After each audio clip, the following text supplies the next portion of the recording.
Welcome to week 4 of the History of Rock Part 1. This week we're going to talk about the British invasion. That means the music of the Beatles, the Rolling Stones, and that whole group of musicians that got really popular in the United States in the period starting around 1964. So let's just review a little bit of what we talked about last week as a way of setting up the British invasion, because in many ways the British invasion was a real disruption of what had been happening in the American popular music industry, and so it's important for us to understand what it was that the British invasion upset. So let's just very quickly review what we did, what we talked about last week. The overall picture was that after that first wave of rock and rollers, of which Elvis was the biggest, most successful, the biggest representative, that first wave from 1955 to 59, after that, the music business was kind of taken over by the music business people themselves,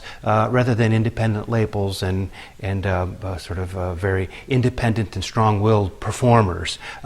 So they had discovered that there was a fantastic and very lucrative youth market for music for teens in 55 to 59, and they try to figure out ways to mine that, exploit that really, and create new product. The whole idea during that period was to look for the next Elvis, the next big sensation. So a lot of different styles were laid out. Critics disagree, as we said at the end of the last week, on what the value of this music was. Was it, music that was sort of dumbed down, cynical, all the rough edges rubbed off,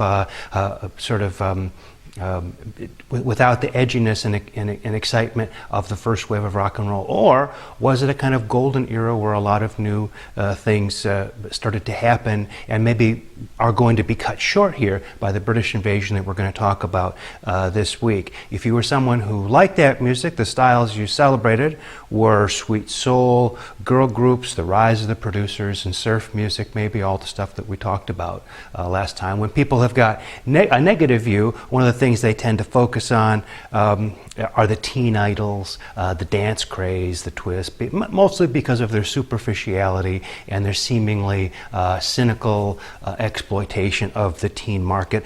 Other styles that we talked about were the continuation of rockabilly, or I call the rockabilly popsters, out of that first period from 55 to 59, and also the importance and the emergence of the folk revival, which really for the first time split the teen market in the United States into teenagers and older sort of college students who sort of went for the folk music. But as much as they looked for the next Elvis during that period, it turned out that the next Elvis was none of these things. The next Elvis came from someplace nobody really expected it to come from. The next Elvis came from the UK. And in the next video, we're going to talk about what the scene was in the UK that made it possible and prepared the way for groups like the Beatles and the Rolling Stones.